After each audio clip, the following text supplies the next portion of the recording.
لیکن ہمیں اور آپ کو اس پر بھی غور کرنے کی ضرورت ہے کہ کیا ہم واقعی میں اہل حدیث ہونے کا حق نبھا رہے ہیں؟ ہر سینے پر ہاتھ باندھنے والا اہل حدیث نہیں ہے، ہر زور سے آمین بولنے والا اہل حدیث نہیں ہے، ہر رفع الیدین کرنے والا اہل حدیث نہیں ہے۔ اگر آپ کے اخلاق نبی کے جیسے نہیں ہیں، آپ کا کردار نبی کے کردار سے میل نہیں کھاتا، آپ کے شادی بیاہ کے معاملات درست نہیں ہیں، آپ کا لین دین درست نہیں ہے، آپ کی زبان پر گالی گلوچ ہے، آپ کا لین دین اور آپ کے معاملات اگر گڑبڑ ہیں، تو میرے بھائیوں ہمیں اور آپ کو ان سب چیزوں پر بھی غور کرنے کی ضرورت ہے۔ وَسَارِعُوا إِلَىٰ مَغْفِرَةٍ مِّن رَّبِّكُمْ وَجَنَّةٍ عَرْضُهَا السَّمَاوَاتُ، میرے بندو تم اپنے پروردگار کی مغفرت کو پانے کے لیے جلدی کرو، سبقت کرو۔ اچھا ایک بات پر غور کیجیے، اللہ نے قرآن میں جہاں روزی روٹی کا مسئلہ آیا وہاں چلنے کا حکم دیا۔ فَامْشُوا فِي مَنَاكِبِهَا وَكُلُوا مِن رِّزْقِهِ، میرے بندو تمہارے لیے ہم نے زمین کو پیدا کیا، تم زمین کے کناروں میں چلو اور اللہ کی دی ہوئی روزی کو کھاؤ۔ جہاں روزی روٹی کا مسئلہ آیا وہاں اللہ نے چلنے کا حکم دیا، لیکن جب نماز کا مسئلہ آیا، جب اللہ کے ذکر کا مسئلہ آیا، اللہ نے چلنے کا نہیں، اللہ نے دوڑنے کا حکم دیا۔ یا ایھا الذین آمنوا اذا نودی للصلاۃ من یوم الجمعۃ فاسعوا الی ذکر اللہ، اے ایمان والو جب جمعہ کے دن جمعہ کی اذان ہو جائے تو تم اپنا کاروبار چھوڑ دو، اپنی تجارت چھوڑ دو اور اللہ کے ذکر کی طرف دوڑ پڑو، بھاگ پڑو۔ اس کا مطلب یہ ہوا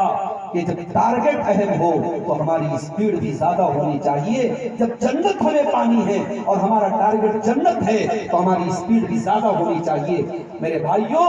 زندگی کا کوئی بھروسہ نہیں ہے، زندگی میں جتنی حیات میں ہمیں جتنی سانسیں ملی ہیں ہم کوشش کریں کہ ہم ان سانسوں کو اللہ کو راضی کرنے کے لیے گزاریں۔ ایک آخری واقعہ آپ کو سنا کر کے بات ختم کرتا ہوں۔ حضرت عمرو بن جموح رضی اللہ تعالیٰ عنہ نبی اکرم کے ایک صحابی ہیں، بزرگ صحابی ہیں، 70-80 سال کی عمر ہو چکی ہے، نبی کے ساتھ کئی غزوات میں شرکت کی ہے انہوں نے، ایک ٹانگ جنگ کے میدان میں کٹ چکی ہے، ایک ٹانگ سے لنگڑے ہو چکے ہیں۔ اللہ کے نبی کی طرف سے جہاد کا اعلان ہوتا ہے، غزوے میں شرکت کا اعلان ہوتا ہے۔ حضرت عمرو بن جموح رضی اللہ تعالیٰ عنہ اپنے بچوں سے کہتے ہیں کہ میرے بچوں میں چاہتا ہوں کہ نبی کے ساتھ اس غزوے میں میں شرکت کروں۔ بچے کہتے ہیں ابا جان آپ 70 سال کے ہو چکے ہیں، ایک پیر آپ کی اللہ کی راہ میں لڑتے لڑتے آپ کی ٹانگ کٹ چکی ہے، اے ابا جان ہم آپ کے 4 بیٹے ہیں، ہم آپ کی طرف سے اللہ کے نبی کے ساتھ شرکت کر رہے ہیں، اس غزوے میں جا رہے ہیں، اے ابا جان آپ کی آرام کی عمر ہے، آپ ریسٹ کیجیے، آرام کیجیے، آپ کو جانے کی ضرورت نہیں ہے۔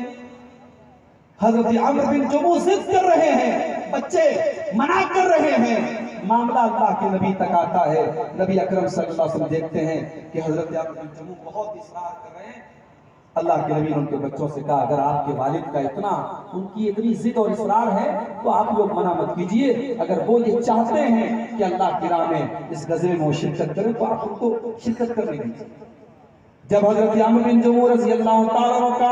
اس غزوے میں شامل ہونا فائنل ہو جاتا ہے، وہ اللہ کے نبی سے سوال کرتے ہیں اے اللہ کے نبی اگر اس غزوے میں لڑتے لڑتے شہید ہو گیا تو اے اللہ کے نبی کیا جنت میں جب میں جاؤں گا تو کیا میں ان لنگڑی ٹانگوں کے ساتھ جاؤں گا؟ افامشی بارجتی ہذہ، اے اللہ کے نبی کیا میری ٹانگیں اسی طریقے سے عیبدار رہیں گی؟ آپ نے فرمایا نہیں اے عمرو بن جموح،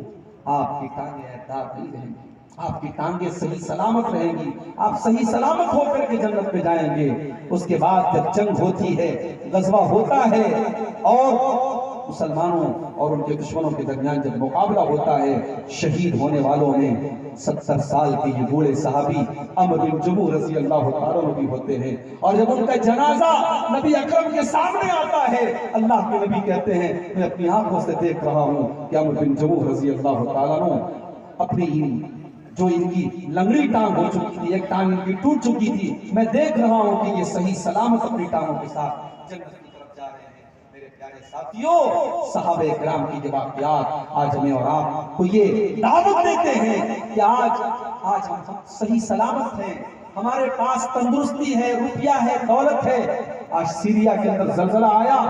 ایک بچی 6 یا 7 سال کی بچی